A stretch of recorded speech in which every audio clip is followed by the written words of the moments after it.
fort au rendez-vous. Yo, on se retrouve pour une toute nouvelle vidéo. On va débriefer ce jour 2 de l'US Match.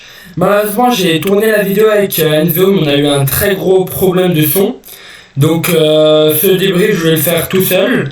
Et pour demain, on reprendra avec lui. Donc on va commencer un peu par les défaites, où on va parler d'Audrey Zarif, qui donc logiquement s'est fait balayer par la Sud-Coréenne. C'est un peu triste, mais bon, étant l'écart de classement, c'est à s'y attendre, donc on va pas trop s'attarder dessus.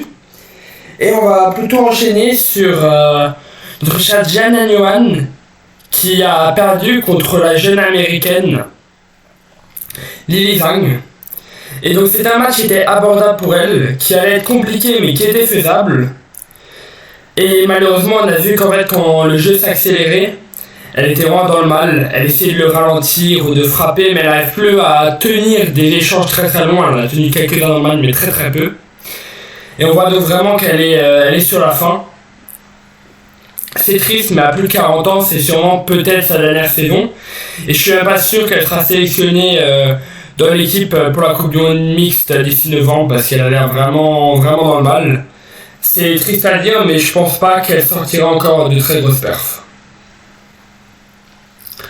Et après en défaite, on a aussi eu notre cher Joey Seyfried, qui à 28 ans commence à se développer et entrer maintenant dans le top 60 mondial. C'était son premier smash en tant que joueur du tableau principal.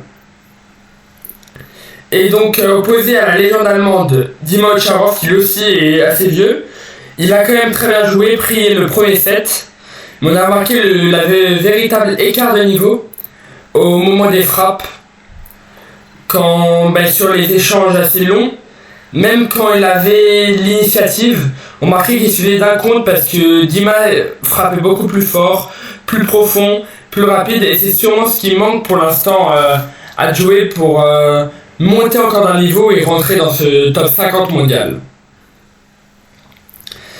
Et ces défaites sont suivies avec malheureusement Thibaut Poré, qui n'a pas su passer la montagne allemande de Bénédicte Duda et qui s'est fait balayer 3-7-0.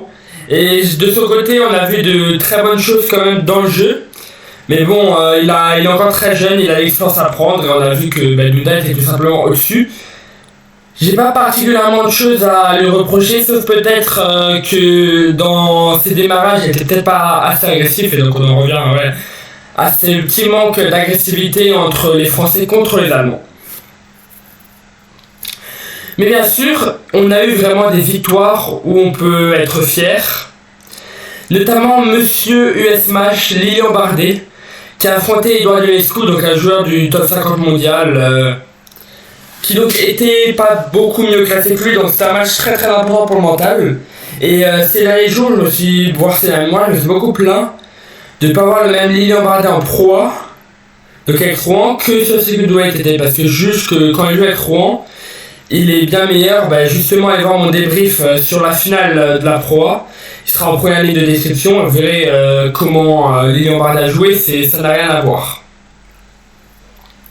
Et là, justement, j'ai vu ce Lilian Bardet, le Lilian Bardet de Pro A, qui n'a peur de personne, qui a un mental d'acier, qui même mené, continue à se battre, est capable de remonter constamment.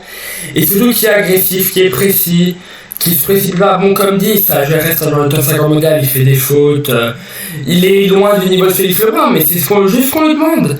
Les top 50 mondial, il peut le faire, il doit le faire, parce que ça reste un Français, on a quand même un minimum d'attente sur lui, et il a réussi à les combler, il a fait un très très beau match, et bravo à lui, et hâte de le voir demain, contre un tout autre joueur, un tout autre niveau, parce qu'il sera opposé à Tomokazu Harimoto, le mur japonais, l'actuel numéro 2 mondial.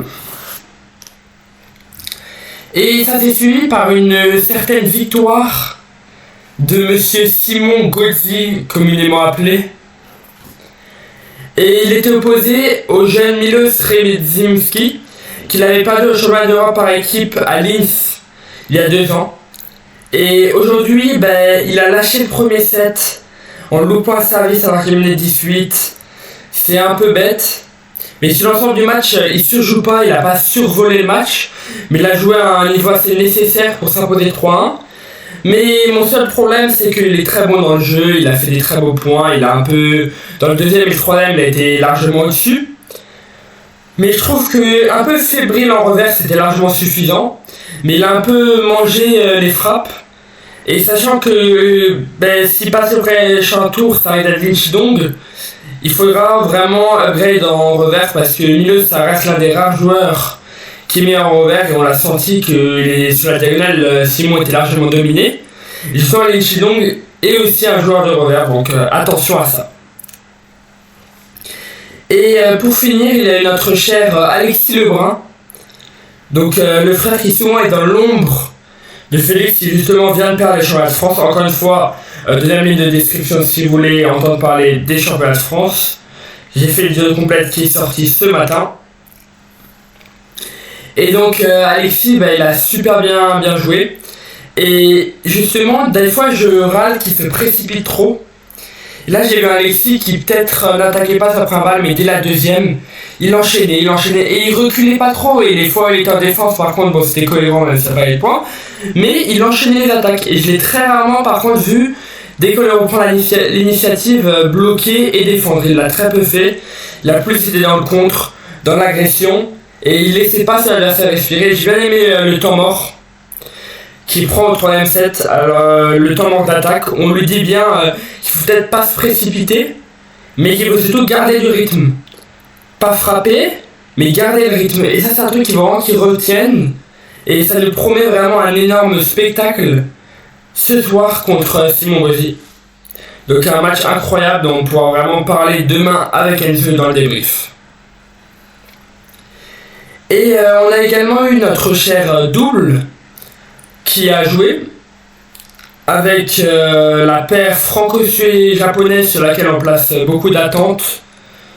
Nos chers Alexis Lebrun et Satsuki Odo.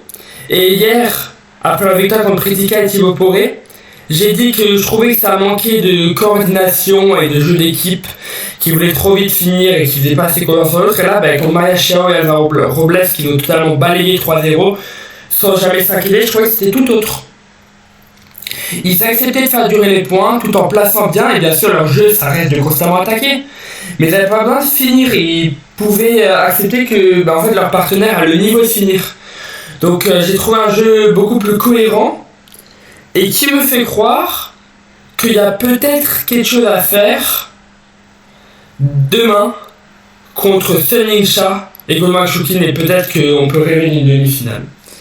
C'est peut-être possible, peut-être faisable, et j'espère de tout mon cœur que ça va être faisable et qu'ils vont réussir à passer ce cap.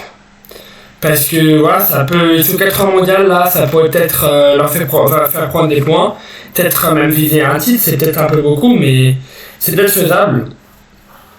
En tout cas, pour aujourd'hui, on a l'entrée en liste qui va arriver d'Alexis et Félix en double, contre les Robots et Johan Lissen, qu'on suivra et qu'on débriefera demain.